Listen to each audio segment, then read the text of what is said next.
The first question that someone submitted was, what is the difference between autobiography and memoir?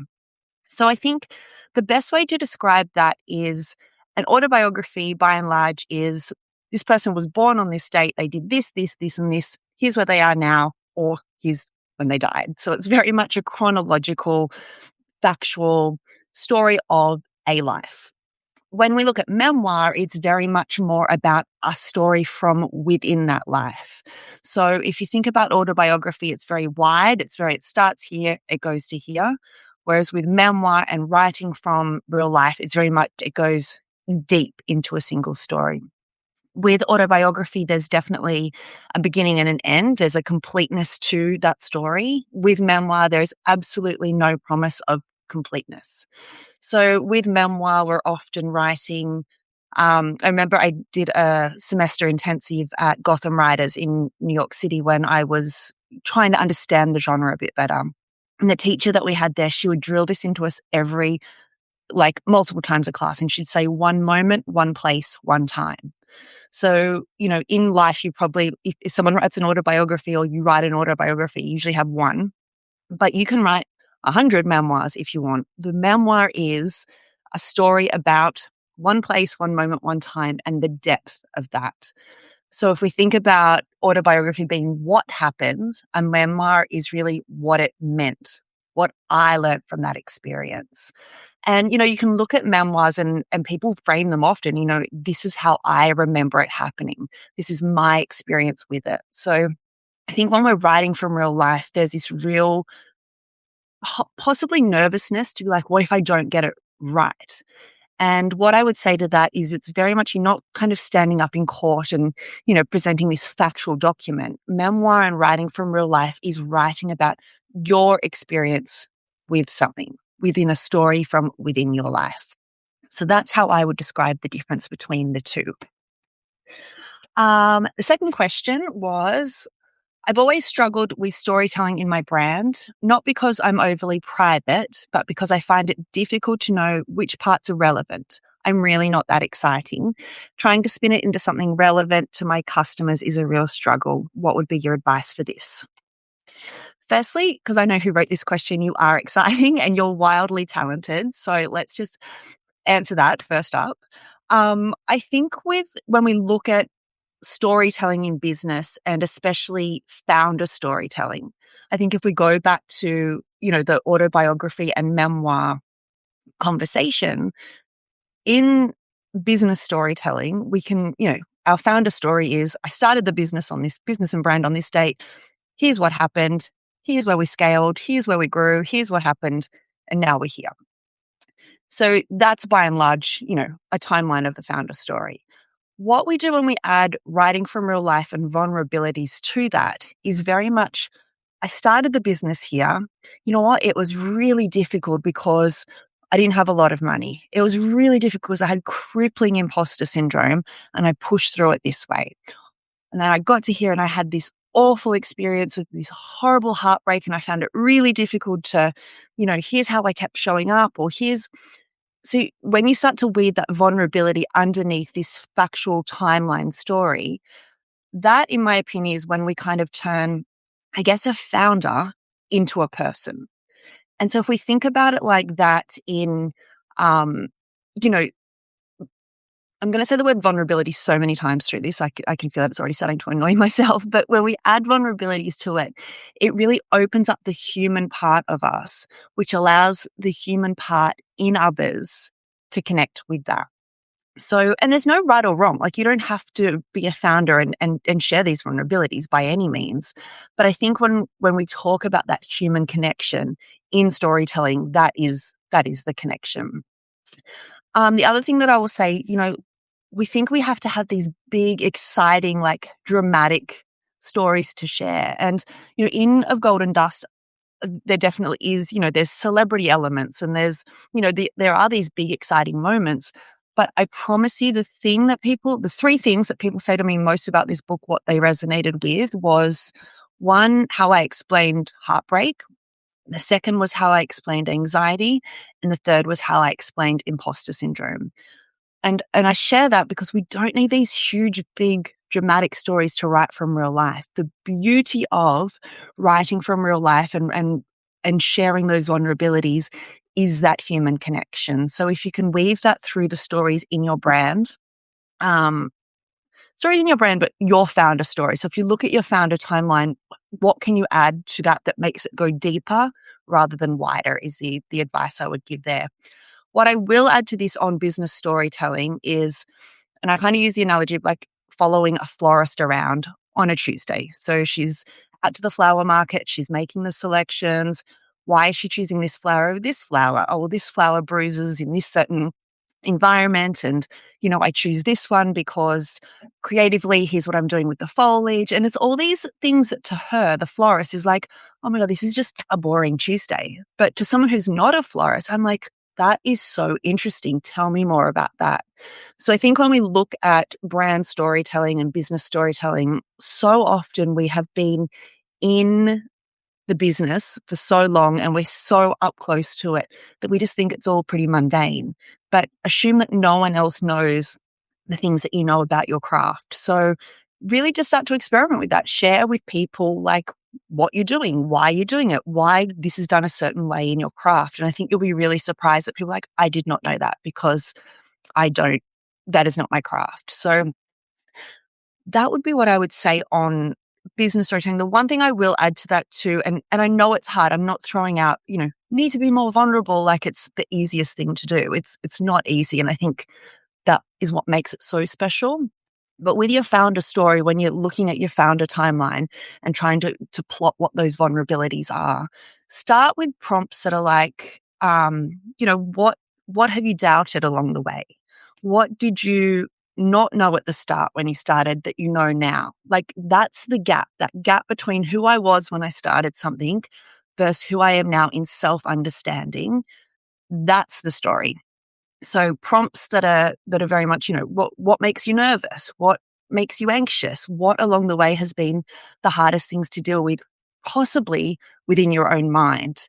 They're things that are very universal and very human and, again, turn a founder into a person. The next question, and this is a hard one, is how vulnerable do I have to be? Well, only you can answer that one. I'm not going to sit here and arm wrestle you and be like, you have to be more vulnerable, like share more secrets. That's not what this is about at all. I think, I'm coming at this from, as a writer, I am pro vulnerability because first and foremost, as a reader, I like reading vulnerability. So I think if we're going to be writing from real life, you don't have to throw all your dirty, darkest secrets out there. That's not what vulnerability is. Vulnerability is sharing the feeling behind an experience. And I think when we're writing in any capacity from real life, an example that I give on this in sharing the details of the vulnerability. So a good few years ago now, I was reading a lot about spirituality and I was following a lot of, I guess, spiritual gurus. I use that term loosely, but people of profile that work in the spiritual space. And one of those people was talking about she has found spirituality and she had this huge transformation because her rock bottom moment was addiction. And it was all about, she was talking about, I was in deep addiction and it really kind of sold in this like disaster story, I guess. And when I read the book, the part on addiction when she talks about her rock bottom was literally like a paragraph. And she's like, so I had an addiction problem and then I fixed it. And then here's the, the hero's journey of how I found spirituality. And for me as a reader, it was quite jarring. It's not like she doesn't owe anyone that story if she doesn't want to tell it. But I think as a reader, I was like, hang on, you're selling me in on this one thing and you're not explaining, I guess, the process of transformation. Like I as a reader need to understand that transformation process if that's what you're selling in as the concept. And so I think when we talk about the specifics of how vulnerable you need to be, the specifics need to be enough so that the reader trusts what you're writing and what you're telling them this is about, if that makes sense. And I think too on that front, when we think about friendships in our life, you think about the best friendships in your life and they're about an exchange of vulnerability. I'm vulnerable with them. I share with them things that make me nervous, make me anxious. Here's my regrets. Here's all the vulnerabilities, and they share that back with me, and that's how we connect. If you think about friendships in your life where you don't share those type of things, it doesn't, it's not a bad friendship, but it's very surface level and you don't really get to know the mechanics of that person. And when people say to me about my writing, the biggest compliment that I think I receive about my writing that means the most to me is when people are like, oh, I feel like reading a book, I was talking to a friend. Or when I listened to your audiobook, it was like you're a friend telling me things. And for me, that's important because that's the type of writer that I want to be with my vulnerabilities. So I really encourage you to think about it in that way as a friendship. Like that is how human connection is formed when we are writing and sharing our vulnerabilities. Finally, on that, I would say, if you are nervous about it, kind of go into the why and ask yourself why what you're protecting. If you're nervous about the vulnerabilities for privacy reasons, that's a really valid concern. And that's something that you would address separately in, how are we telling this story or why are we telling this story? But if the fear is around, what are people going to think? Or what if people judge me? I think then we have to go back to, again, memoir is, and writing from real life is your experience with something. You're not saying that it's a factual court document. You're saying, here's the experience. Like you and your sister could be at the same Christmas, the exact same Christmas, and walk away with completely different experiences from that same event. So we're not standing up again in front of a court and presenting this factual document. So if the fear is, that people are going to judge you, I really encourage you to kind of go back to, people can't tell you that your experience is right or wrong. They can't tell you that your feeling of an experience is right or wrong. It's your journal entry. So yeah, really assessing like where that fear is coming from, if it's privacy or if it's fear of judgment.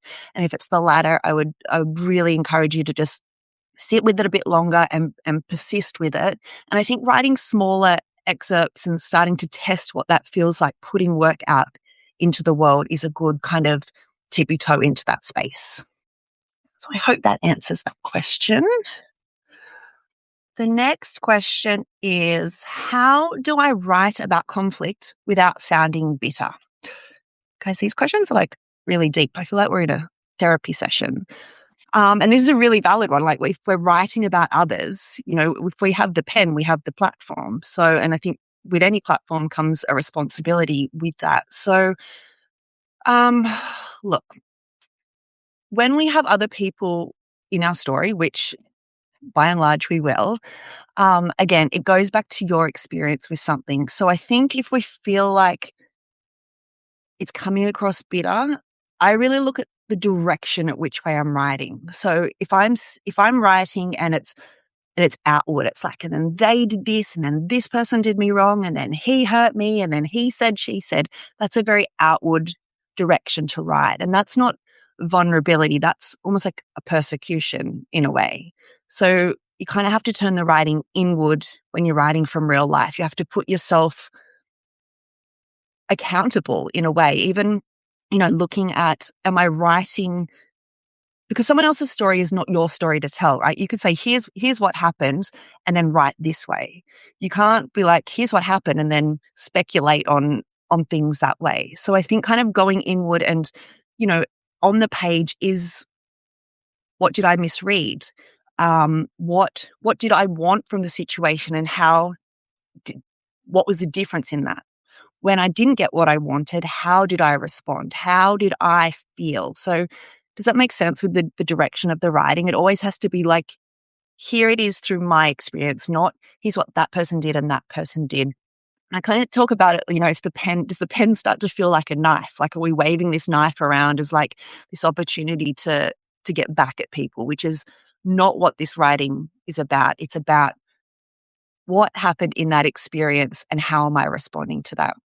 And, I think you can feel it in the writer. You can feel when someone is out with a vendetta to be like, I know I'm going to screw this person over. And we don't want that, especially if you're publishing anywhere. Now, anything is a permanent publish. If we're putting anything on the internet, if we're writing a book, you want it to be, and I think that's really where the vulnerability comes in, because we have to say, hey, like, I thought this is what I saw, or this is what I misread, or this is what I wanted it to be. And I manipulated things in my own mind. I pretzeled in my own mind to get this outcome, and that didn't happen.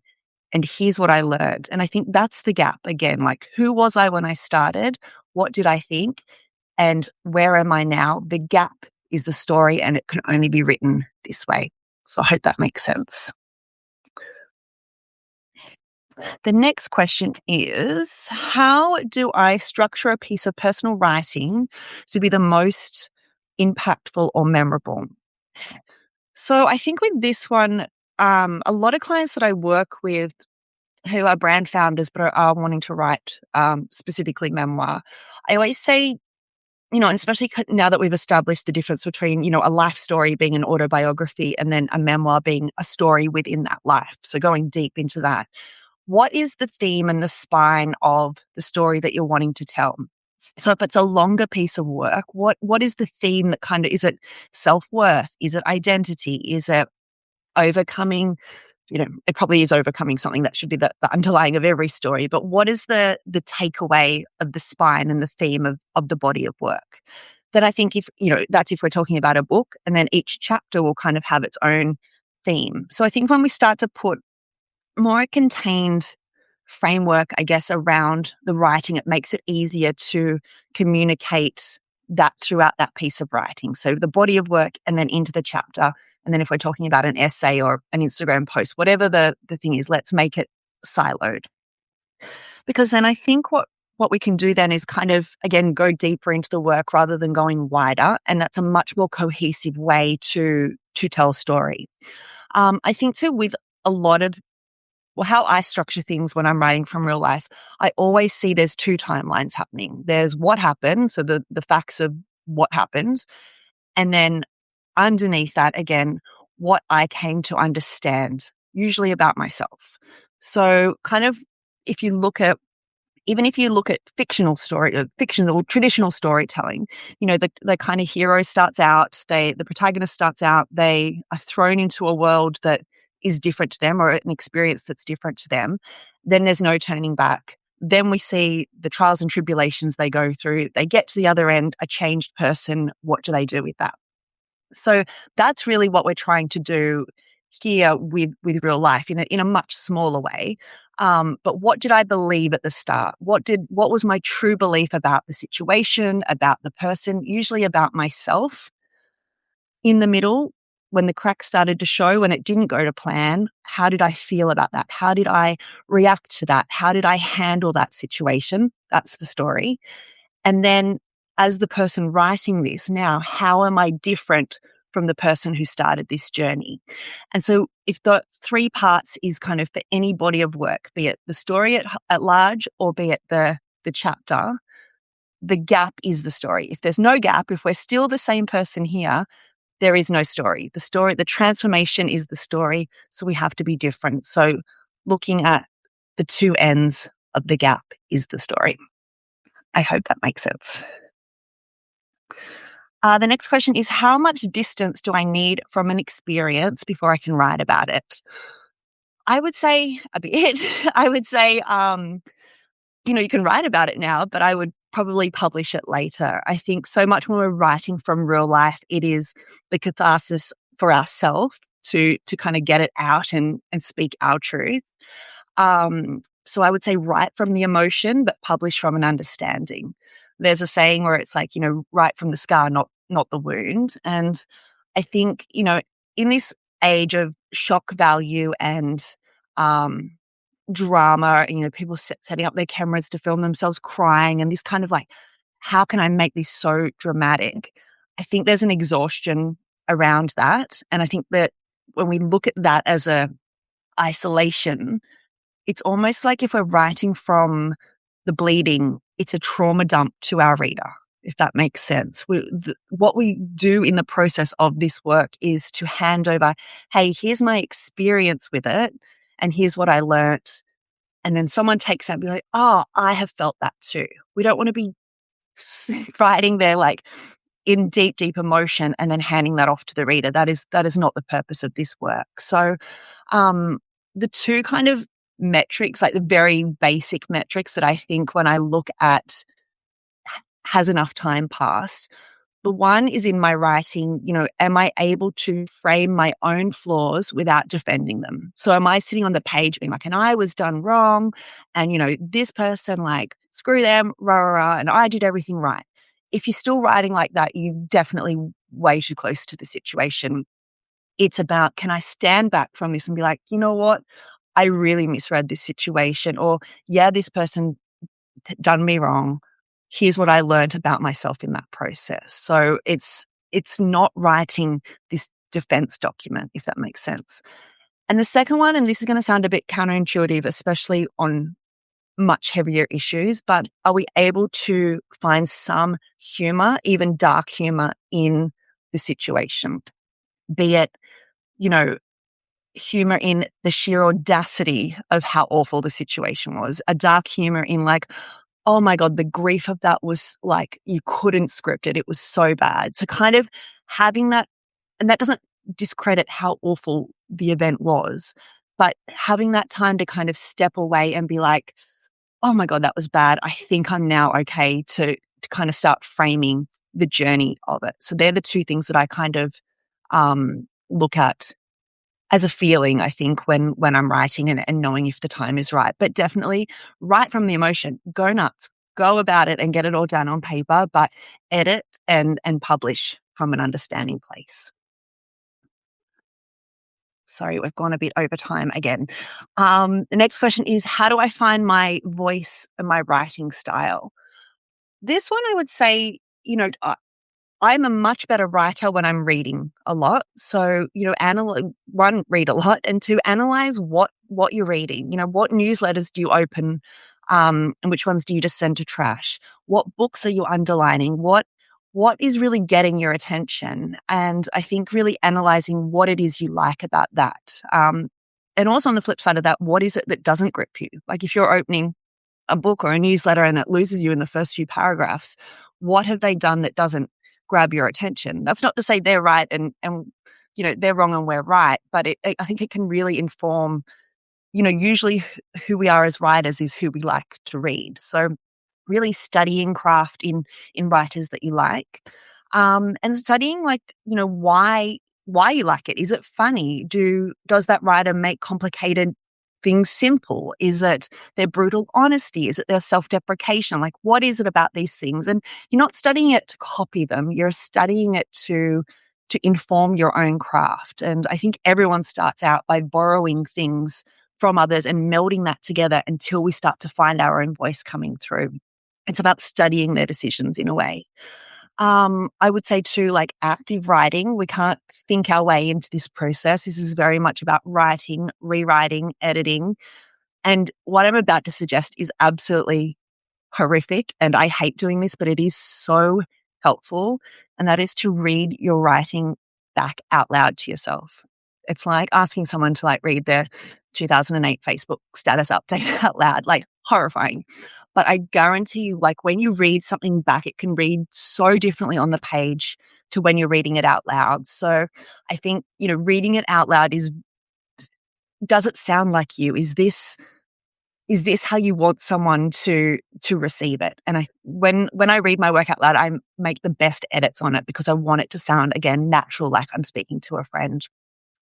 And I would say, I know we're on Substack at the moment, but Substack, or any type of platform really, but Substack is a great one to test your writing. You can, one, you can write it onto Substack and not even publish it. So I would say that would be the first step.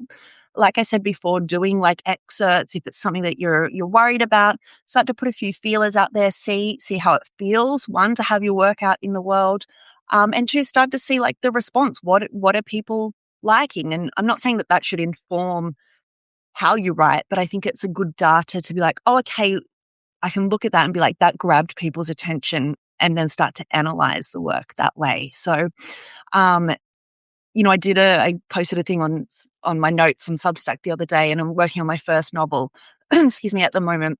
And I really I'm halfway through the novel, not by word count, I'm way over word count, but I'm halfway through the novel as where the story needs to be.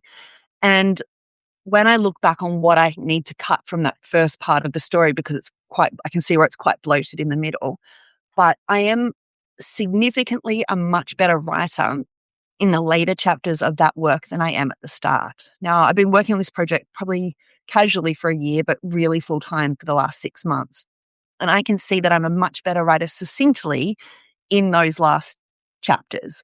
And I think that's what this work is about, because again, who you are when you start the project should not be who you are when you finish the project. So writing from real life is hard, it's confronting, it's therapeutic, it's torturous, it's all these things, but I think that's the point of it. And the work and the rework of the work to put out into the world is what makes you a better writer. And, so I say that as in actively write, do things, go back, like revisit it. That's how we hone our craft. It's torturous on so many levels, but I promise you it really, really is an important part of the process. So the takeaways I would say today is you can't think your way into good writing. You really do have to actively be writing.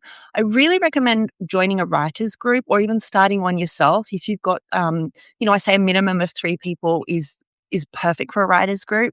If you've got 2 friends who are writers or wanting to publish works, that way you can kind of, one, be held accountable that there's a deadline every month or every 2 weeks or whatever you set it to be that you can submit this work. 2, you know that someone else is going to be reading it, so you start to frame it in a way that your work is going to be out into the world. And then you can start to give feedback. And, with feedback on writers groups, I usually keep it really top level. The author should dictate what type of feedback they want. That can be anything from, where did this lose you, to can you analyze, the plot structure of it. So you can really set the precedent. If you're not wanting, aggressive feedback, you might want aggressive feedback, but that feels like a much safer space. So joining a writers group or starting your own writers group, but actively writing and getting that muscle working. The second thing I will say is, so as I said, I've published memoir. I've got a nonfiction book coming out early next year called Dopamining. I am writing a novel.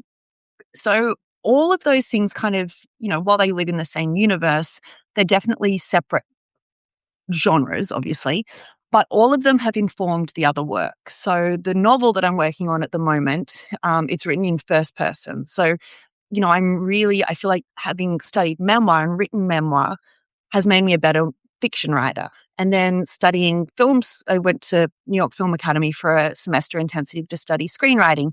That's made me a much better fiction writer because I can be much more succinct in moving the scenes through. So if you have the opportunity, even if it's a weekend course, to go and do, and Gotham Writers do a lot of online courses. If you want to do the one in New York, they have great 2-day courses, even a 1-day intensive. Learning about any writing craft informs another writing craft. So story is about engaging people. It's about making people feel. So if you can take that from all those different genres and have that inform your work, it's been one of the best things that I have done and continue to do as a writer. And finally, read, read, read. I think, so many people say, oh, I want to be a writer, but I'm not really a reader. That doesn't make any sense. You have to be a reader. And I don't say that in a highbrow literary sense by any means. Read what you like to read. It could be any format, but studying craft and understanding what you like about as a consumer informs what you can write about as a writer. So I hope that helps. Sorry, that has gone well over time.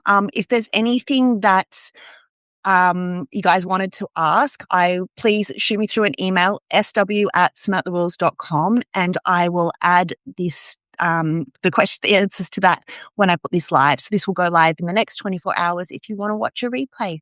All right, guys, thank you so much for joining, and I will chat to you soon. Bye.